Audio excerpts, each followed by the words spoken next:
This meeting is being recorded.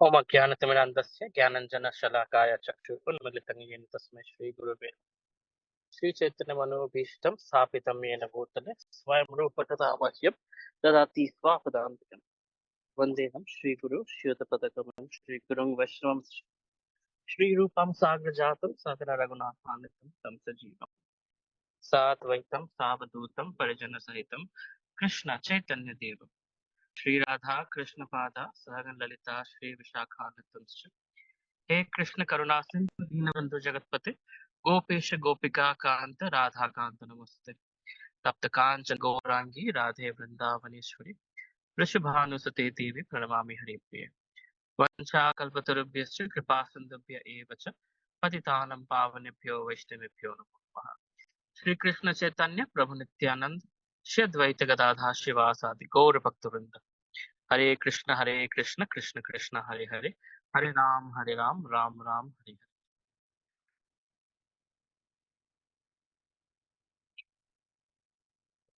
Let me try to make sure there's a little bit more light on my face.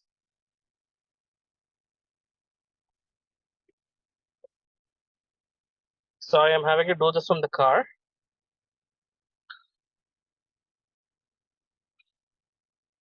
All right, so we will, Prayash, can you please share the screen? Sure, Prabhu. Give me some time.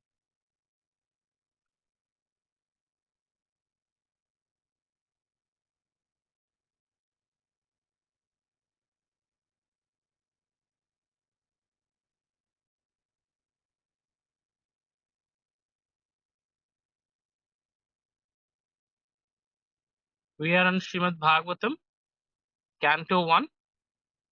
Prabhuji, it is showing that host disabled screen sharing for participants. Have I made you? Prayash. Yeah, I'm going to make you co-host. You should be able to share. We are in Canto 1, Chapter 5, Text 10. Text 16, sorry.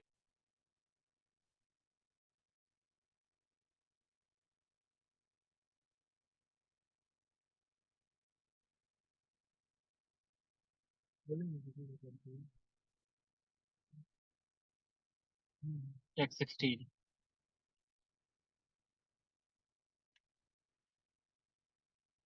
Okay. Let's read the translation. The Supreme Lord is, can you move up?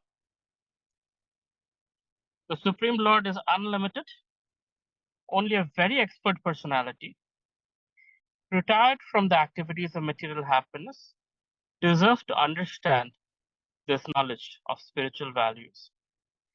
Therefore, those who are not so well situated due to material attachment should be shown the way of transcendental realization by your goodness through description of the transcendental activities of the Supreme Lord. So, Supreme Lord is unlimited. Only a very expert personality, retired from activities of material happiness, deserves to understand this knowledge of spiritual values. Therefore, those who are not well situated due to material attachment should be shown the ways of transcendental realization. So, basically, it includes all of us. Those who are not very so-called deserving and detached from material activities. How do we get to connect with Krishna? By hearing the activities of the Supreme Lord. So that's called Leela. And so Srimad Bhagavatam describes such activities, such Leela of the Supreme Lord. So it's important for us to note this, because a lot of times people say that, oh, Upanishads and this and that, and we should read this and we should read that, because Srimad Bhagavatam is stories, right? It's narrations of various incarnations of the Lord and his activities. So it's important that we understand those narrations because that's how we understand things. Storytelling is the way in Kali Yuga we understand. That's why even we watch movies, we watch documentaries, you are on Instagram Reels, because it's all about storytelling.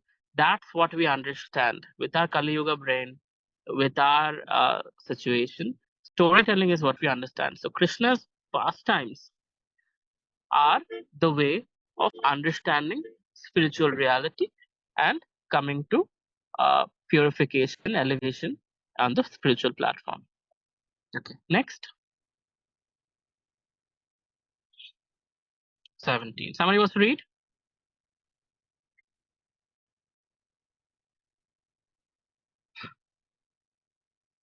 Hare Krishna Prabhu. Please go ahead.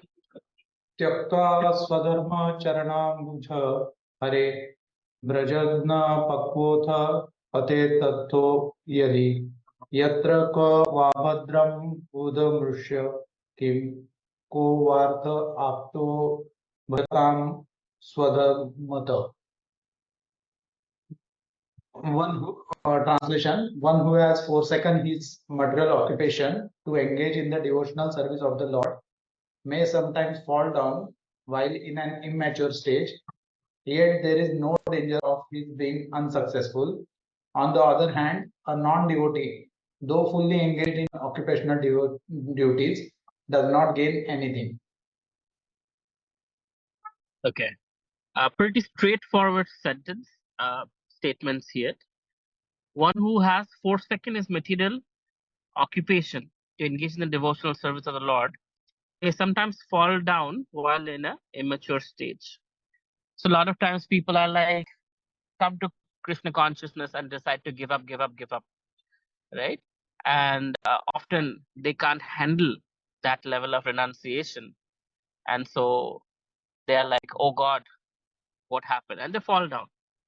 But even in that period, like Srila Prabhupada's time, when a lot of devotees joined him, many people at that time fell down also, even from sannyas order of life. Now, maybe they were looked down upon that, oh, look at that, such person, we thought he was a great devotee, but look at his sex life, look at his addiction, look at his this, look at his that, right? So people have fallen down immaturely, at an immature stage of their Krishna consciousness, because they quickly gave up things without maturing, which is not recommended. Having said that, still there is no loss, because in that so-called unsuccessful bhakti process, at least they have gained some mercy of Krishna, which will be there with them for the rest of their existence, not just this life, but lives to come. And it's like a time bomb of bhakti, which will eventually fructify and eventually bring that person to the platform of pure devotional service. So, what to speak of those who are successful in Krishna Bhakti? What to speak of those who are being guided in a mature way, who are generally, gently, lovingly moving in that direction? So it's important to understand that even a person who somehow came to Krishna consciousness devotional service, but somehow became unsuccessful, fell down after the short stint, that person has gained more than the person who's a non-devotee and has so-called success in their life. On the other hand, a non-devotee, though fully engaged in occupational duties, does not gain anything. Right? Because what do you gain out of it? Okay, temporary happiness you have, but then with death, everything goes away.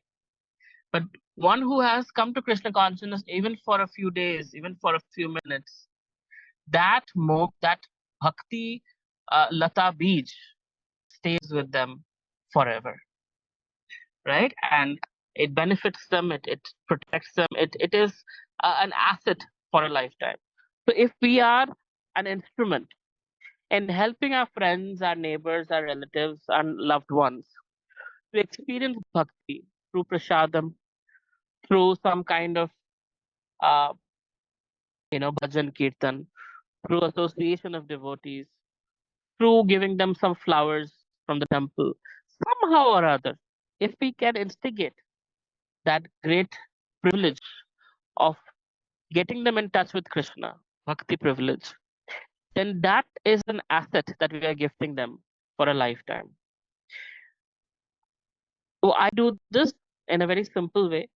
Whenever I meet somebody for the first time, somebody that I value, I give them a Bhagavad Gita, right?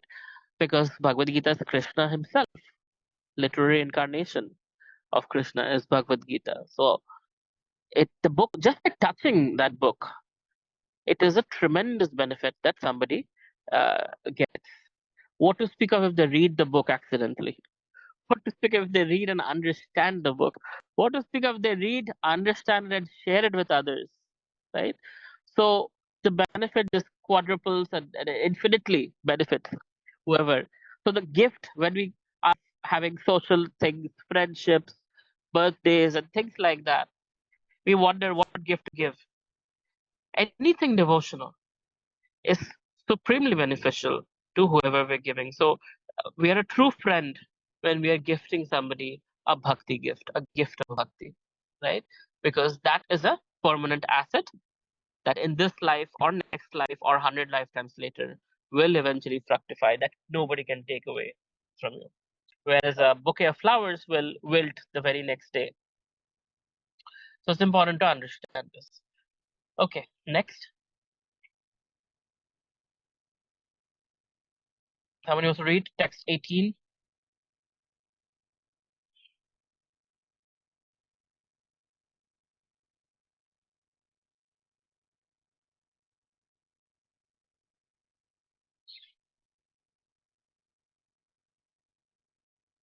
Great souls, Prabhuji, I will read. please. तस्यैव हेतो प्रयतेत कोविदो न लभ्यते यद ब्रह्मतामुपर्यध तल्लभ्यते दुःखवदन्यन्नथ सुखम कालेन सर्वत्र गंभीररहसा. Translation: persons who are actually intelligent and philosophically inclined should endeavor only for that purposeful end which is not obtainable even by wandering from the topmost planet Brahmaloka down to the lowest planet Patala.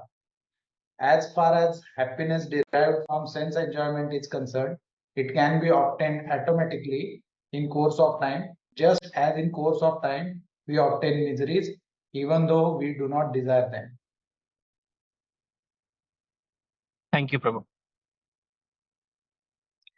Persons who are actually intelligent and philosophically inclined should endeavor only for that purposeful end which is not obtainable even by wandering from topmost planet down to the lowest planet. Brahma Bhuvana Loka. Punar Avartana Arjuna.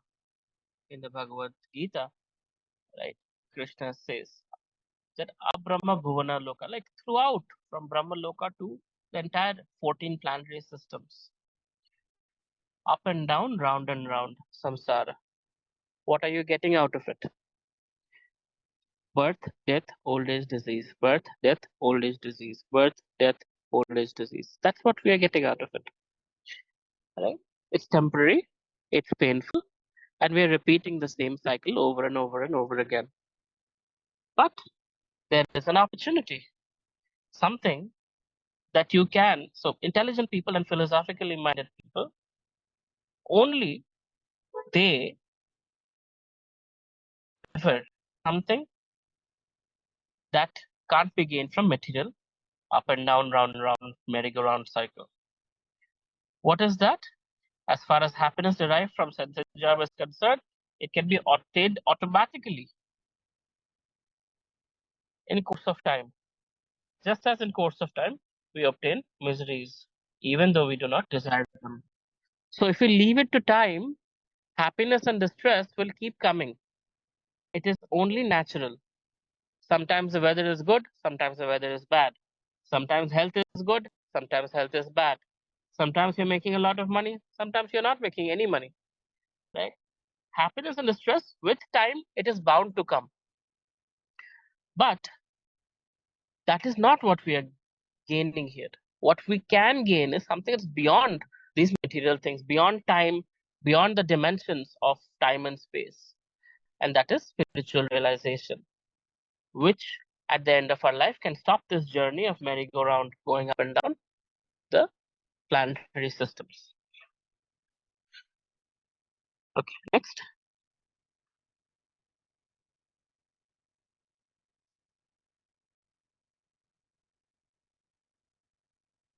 I can try reading probably. Go ahead. Nave jano jatu kachan kachanyavrajo mukunda sve anandyavat anga smaritam smaram mukundan nagri upaguhanam punar vihutam ichen na rasa graha janaha. My dear Vyasa, even though a devotee of Lord Krishna sometimes falls down somehow or other, he certainly does not undergo material existence like others, fruitive work, etc. Because a person who has once relished the taste of lotus feet of Lord can do nothing but remember the ecstasy again and again. So it's like a mafia. Once you're in, you're in. Krishna ain't going anywhere from your heart. You've tasted the nectar of Krishna's lotus feet, especially those of you who have gone to Vrindavan. God bless you. There is no going back. You will not be able to live the life of a fruitive, materialistic, person, and you'll not also get the pains of the fruitive, materialistic world because now you're part of Krishna's family. You have already voluntarily made a choice to be part of Krishna's family. So you're a VIP. No matter how you act, just like in foreign countries, if a diplomat breaks a law, there is diplomatic immunity. Common person breaks the law, they will have to go to jail, pay the fine and everything. But if a diplomatic person, does something stupid, uh, they will be deported immediately, but they will not suffer the consequences. So same way, since we are Krishna's family, we are those diplomats. So my dear Vyasa, even though a devotee of Lord Krishna sometimes falls down, somehow or other, he certainly does not undergo material existence like a fruitive worker, etc. Because a person who has once relished the taste of Krishna, the lotus feet of Krishna, can do nothing but remember that ecstasy again and again. So our remembrance of Krishna, our remembrance of the nectar of our relationship with Krishna, even though we fall down, we make mistakes, we do stupid things, it will bring us back to Krishna's lotus feet. And that is our hope, that is our strength. That Krishna is so attractive that although Maya is very attractive, and initial days Maya can pull us towards her, but Krishna being more attractive, he always pulls us towards him. And eventually, it's like a pendulum, you know? A pendulum goes to the sides, but it comes down to the center. Same way, a devotee of Krishna who's sincere might get distracted to the sides here and there. But end of the day, it comes down to the center, comes down to Krishna's lotus feet. We are doing a lot of philosophy, so let me just tell a story. Uh, there are many stories, but the story particularly I like very much is Sudama Maharaj. This was Srila Prabhupada's disciple from America. He was black bodied and he was very enthusiastic, very artistic. He took sannyas, and Prabhupada told him, in your past life you were Japanese, go to Japan, translate my books, open the temple in Japan, make Japanese devotees. He did that within 3 years. Learned the language, translated books, open temple. Imagine what kind of empowerment he must have had. And then I think the next thing he did was Philippines, then Fiji. So country after country, he was targeting, he was focused, and he was preaching and making devotees. It was amazing. Such a great devotee. Such a great devotee somehow falls prey to Maya. Somebody offers their restaurant in Hawaii to ISKCON, and this devotee says, "Okay, I'll take it," and he takes it for his personal use. Eventually, Srila Prabhupada comes to know about it. Prabhupada asks him, "You're a sannyasi. Whatever you get, what do you do with it?" He said, "I should give it to my guru. I should give it to Krishna." He said, "Yes." He said, "So what did you do with the restaurant?" And he said, "Well, I kept it for myself." And Prabhupada said, "Do you want it?" He's like, "Yes, I want it." Prabhupada said, "Fine, you can keep it." So Prabhupada let him keep it, and he left sannyas, left ISKCON, and enjoyed the money that he got from the restaurant, and went back to the life of rock and roll, drugs, and eventually he got HIV/AIDS. With HIV/AIDS, where death was imminent, very close, he was reminded of Krishna and Krishna conscious lifestyle, and he wanted to die in Krishna consciousness.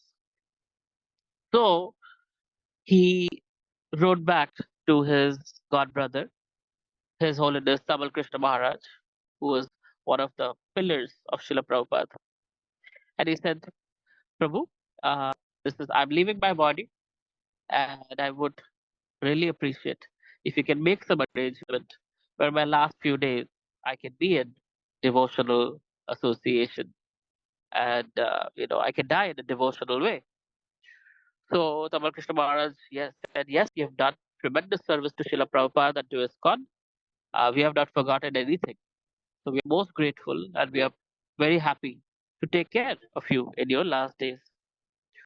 So immediately one Mataji was assigned to uh, this devotee, and in his last few days he was passing urine and stool, and he was cleaned up, he was taken care of, everything was taken care of very, very properly. Now what happened was, as he realized he's about to die, devotees are doing kirtan, he's holding on to Shalagram Shila, Tulsi on his lips, and all the wonderful things, auspicious things that one can imagine, he was being given at the time of death. And as he's leaving his body, his last words were, "Srila Prabhupada, you came." And with a smile on his face, he left his body. So, there are so many stories. There was another devotee who had brain tumor, and he decided to buy a one-way ticket back to Vrindavan. And he dilly-dallied long enough to become a devotee. Okay, someday I'll become a devotee. Not yet. Life is about enjoyment, whatnot, whatnot. But eventually, he decided, when he had brain cancer, he's like, "Okay, I'll go die in Vrindavan, do book distribution, whatever number of days I'm alive," and all that.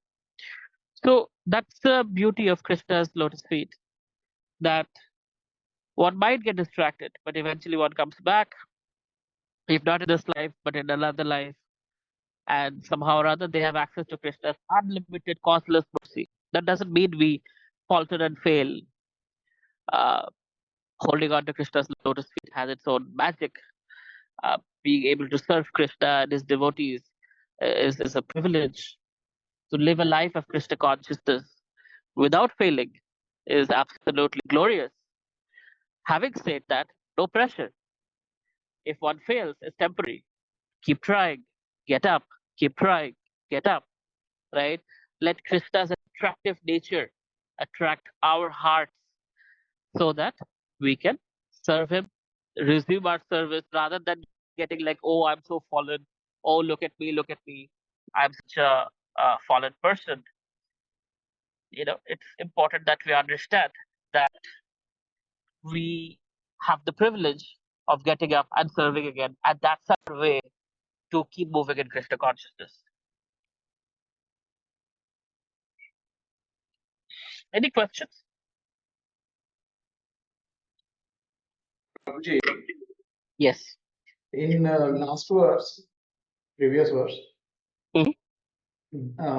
there is it is written that as far as happiness derived from sense enjoyment is concerned, it can be obtained automatically in course of time. Right. So in first line, it explains that persons who are actually intelligent and philosophically inclined should endeavor only for that purposeful end, which is not obtainable even by wandering from topmost planet down to lowest planet.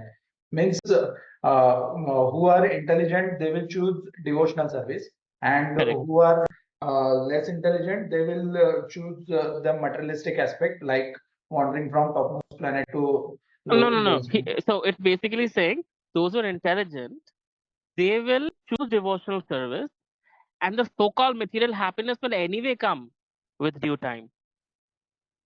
You're not missing out on material happiness anyway. But those who are only after material happiness, they are basically getting whatever little bit of what that means, but that's temporary and it's perishable.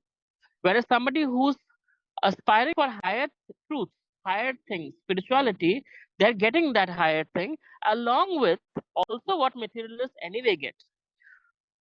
Does it make sense? How? But how? So, for example, materialists love to go to restaurants and eat, enjoy food. Do we enjoy Right. prasadam? Right. Yes. So, materialists like to go to the parties and dance and sing. Do you have access to dancing and singing and kirtan and everything else? Certainly. Yes. Materialists enjoy having sex and maybe not procreate, maybe not, but we as grihasthas are allowed to engage in sexual intercourse and eventually have children and everything else. So we're not Right. missing out on anything. We're just adding Krishna to the picture. Got it, Prabhuji. Got it. Perfectly right. All right. Anything else? Any other questions? Okay. Hare Krishna Prabhuji. Hare Krishna Mataji. Uh, just a thought of mine. As you said that in the birthdays or any place we should give these books like Gita and all. So 25 years back, I got this book, and as I was not into Krishna consciousness, it was kept for 25 years in my bed box. Time bomb. So now I do not take, if anybody gives me a book, I went with my mother to, what do you call this, a place,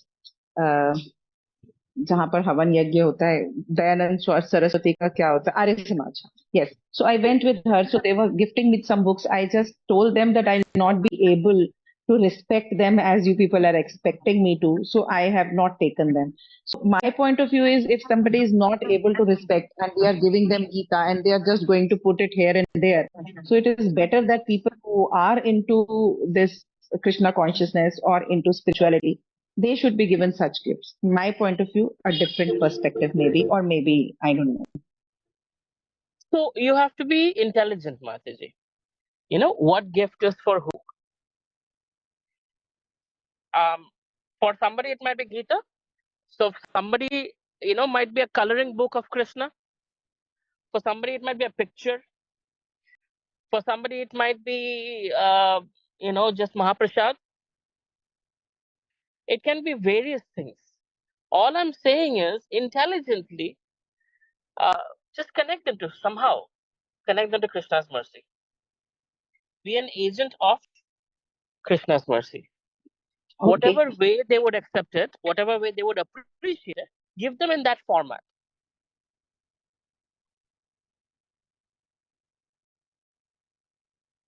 And that could mean you just being there, carrying Krishna in your heart. Do you know what I'm saying? I understand. Yeah. If you're a devotee of Krishna, by your association, they're getting benefited. Just by your association, talking to you, maybe opening the door for you. Krishna says, oh, you're serving my devotee. And what if they speak nicely to you? They're serving the devotee and speaking nicely. Krishna is taking that as a devotional credit. What to speak of if they're, glorifying you and your qualities? You just being by a devotee, you being present in their life is giving them devotional credit if they're nice to you. So even if you don't give any gift, just because they appreciate you, they might be atheists, they might be agnostic, whatever, they will get benefited nevertheless, just because you're a devotee.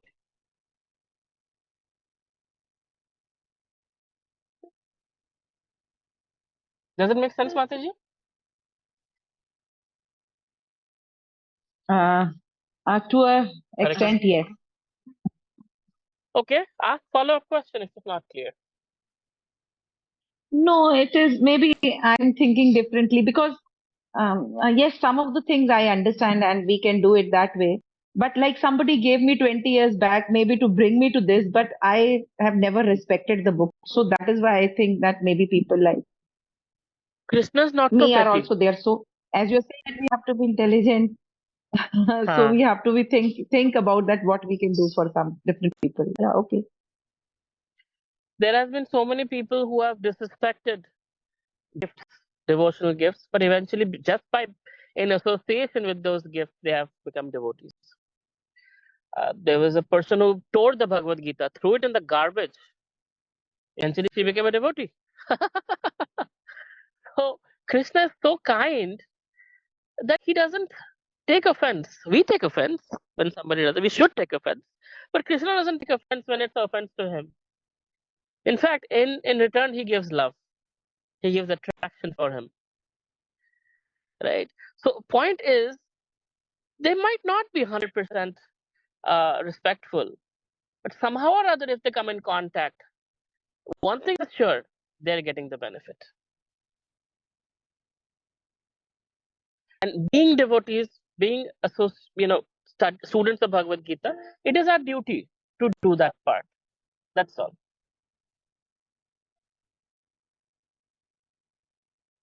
Do you have a follow-up question, Vibhuti Mataji? Hello. No. Okay. All right. Anybody else has any questions?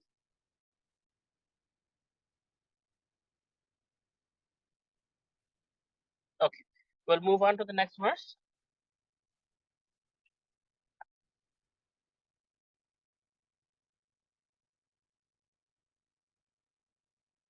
I can try reading, Prabhuji. Please. Idam hi vishwam bhagavan ivetaro yato jagat sthana nirodha sambhavah tad idi swayam veda bhavam tat tattapi te pradesha mataram bhavata pradarish prad- pradishtam. The Supreme Lord, the Supreme Personality of Godhead, is Himself the cosmos, and He is aloof from. For Him, He. Can you please scroll down? Yeah, thank you. The Supreme Personality of Godhead is Himself this cosmos, and He is aloof from it. From Him only has this cosmic manifestation emanated. In Him it rests, and unto Him it enters after annihilation. Your good self knows all about this. I have given only a synopsis.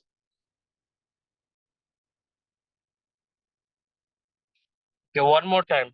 Translation, Prabhuji. The Supreme Personality of Godhead is Himself this cosmos, and still He is aloof from it. From Him only has this cosmic manifestation emanated. In Him it rests, and unto Him it enters after annihilation. Your good self knows all about this. I have given only a synopsis. The Supreme Personality of Godhead is Himself this cosmos. So basically, everything is within Him. He is outside, He is inside. He is in every atom, and this is all His energy anyway. And still, He is aloof from it. Although everything is His, He is aloof from it. As in, He's not attached to any of these things. And so basically we are using Krishna's resources, we're cutting down trees, we're doing so many things. Krishna is not bothered by it. He's aloof from material things. He doesn't even touch material things. So Krishna is detached, and he's saying,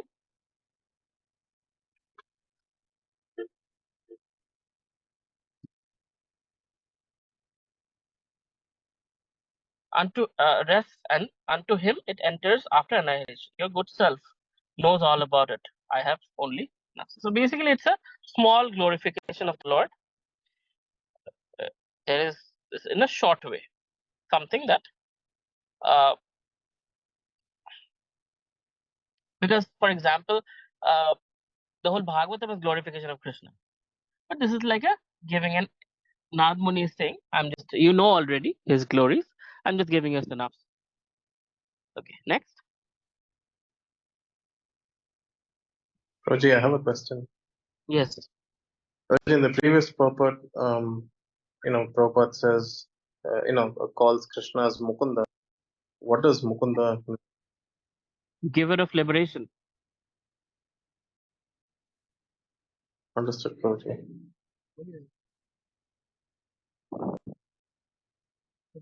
Okay. Yes, Prabhuji. Thank you. Next verse. Anybody wants to read? 21. Hare Krishna Prabhuji, I have one more question. Yes, go ahead, Prabhuji.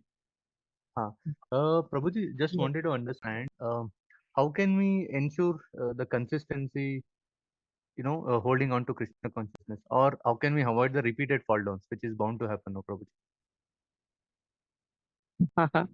Material.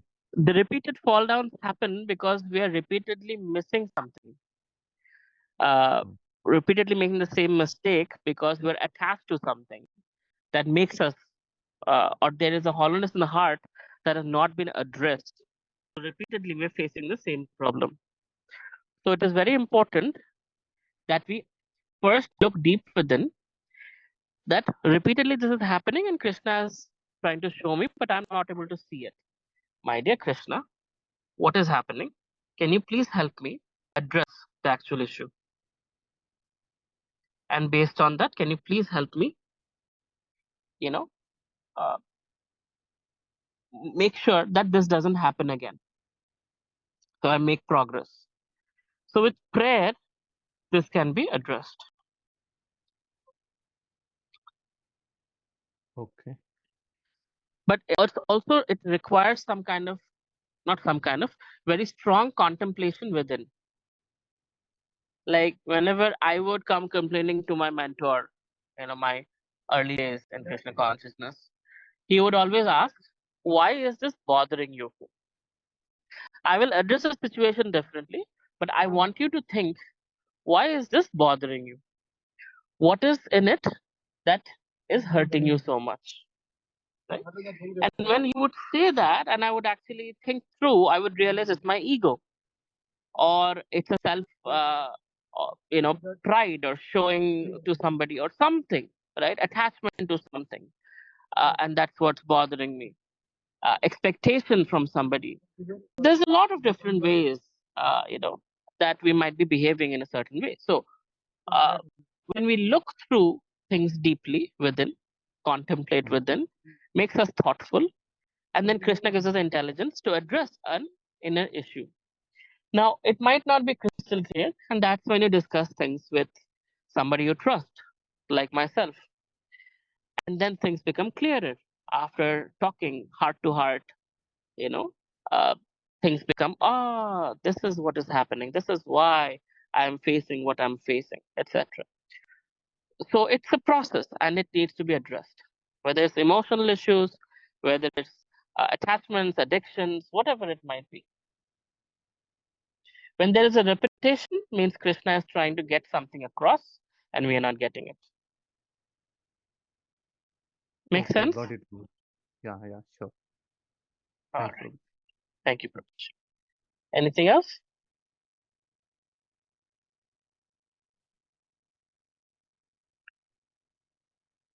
Okay. Prayash, Is this the latest verse? Have you read this? We haven't read this, Prabhu. We are Okay. yet to read this. Somebody wants to read? Prabhuji, may I?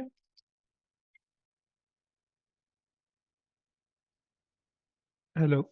Prabhuji, may I? Sounded like Nihan. Oh, Preetham. Okay. Sure. Yeah, please.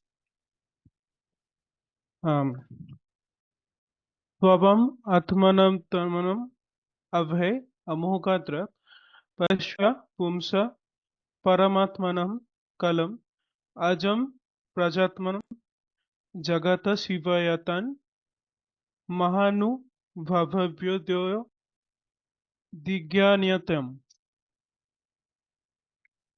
Translation: Your goodness has perfect vision. You yourself can know the supersoul personality of Godhead because you are present as the plenary portion of the Lord. Although you are birthless, you have appeared on this earth for the well-being of all people. Please therefore describe the transcendental pastimes of the Supreme Personality of Godhead, Sri Krishna, more vividly.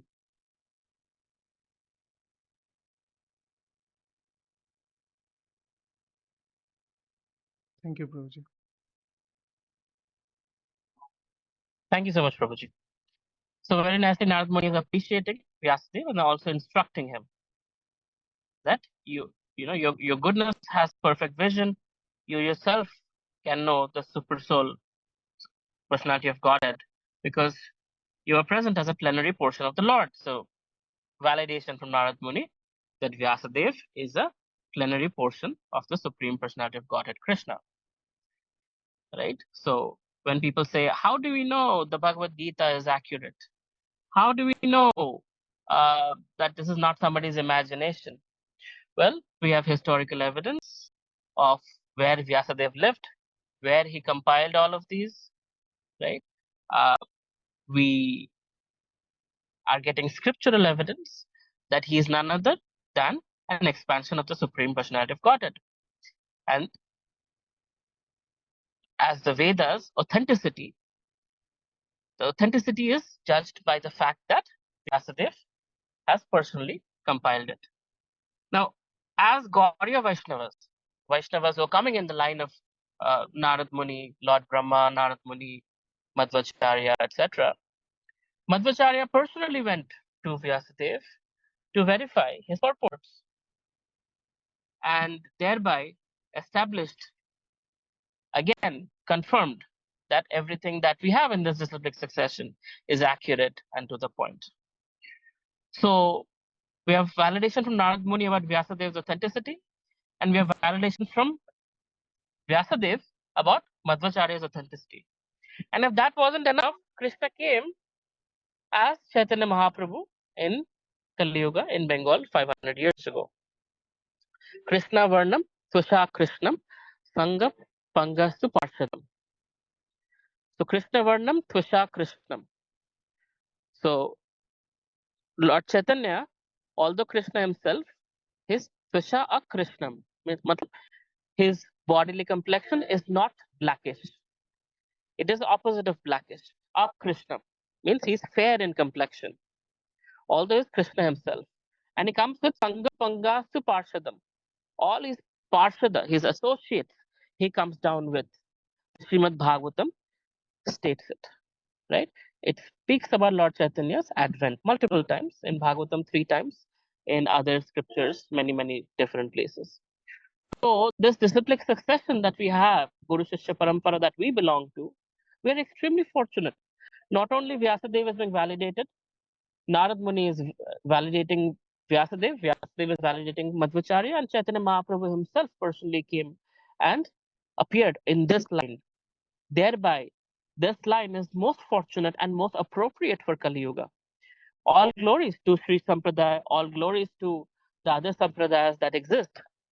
But in Kali Yuga, Chaitanya Mahaprabhu, the Yoga avatar, he came to Brahma Madhava Gauriya Sampradaya. And that is our great fortune. Again, I'm not comparing or making a prideful statement. All I'm saying is, it is our great fortune that we are in this disciplic succession where God has personally come and validated things. just 500 years ago, right? So, although you are birthless, you have appeared on this earth for the well-being of all people. Please, therefore, describe the transcendental pastimes of the Supreme Personality of Godhead, Krishna, more vividly. So Narad Muni is requesting Vyasdev to describe Krishna's pastimes more vividly. Krishna's pastimes in various avatars, Krishna's first pastimes in his own avatar, as or rather his own original incarnation as Krishna himself.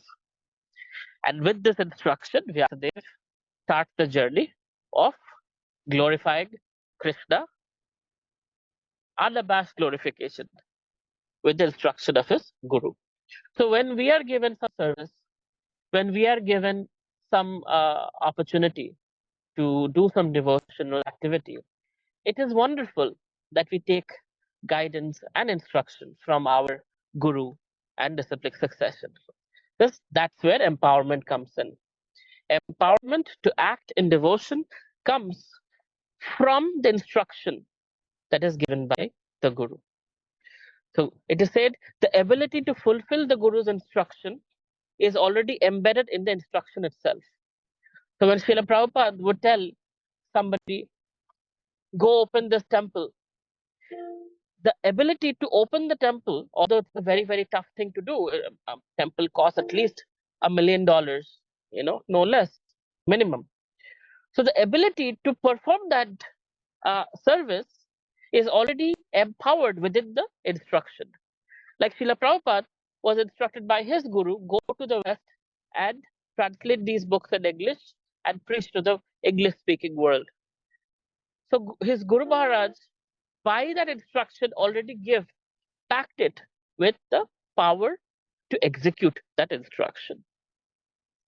So Krishna is very pleased when we take guidance from the disciplic succession and act on that guidance with the blessings of our wonderful devotees who are guiding us, who are our Shiksha Guru, Diksha Guru, etc.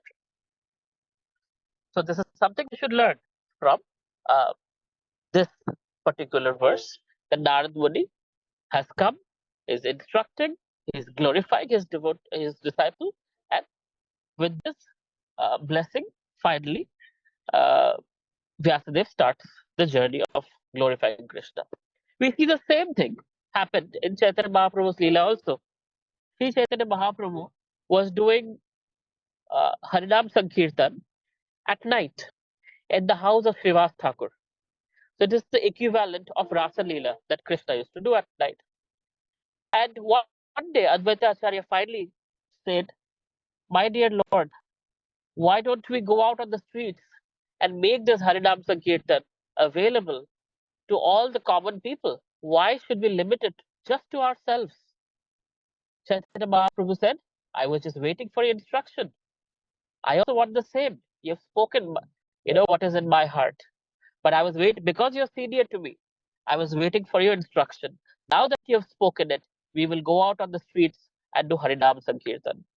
Until today, ISKCON has this thing where we do Jagannath Rath Yatra, we do Harinam Sankirtan, chanting the holy names of Krishna on the streets of wherever we are, right? Whether it's New York City or Navadvip Dham or wherever we are. So that great fortune happened because Mahaprabhu was also shown that he was waiting for the instruction. So he wanted the blessing and the instruction. He has left her. So anyway, I'll end it here. Sorry to end a little early. I'm just reaching office and I have people waiting for me. Thank you very much for tolerating my distracted Bhagavatam lecture being on the road. Hopefully next week I'll be a little bit more put together. And thank you very much. Srila Prabhupada ki jai. Srimad Bhagavatam ki jai. Hare Krishna and see you next Friday. Hare Krishna.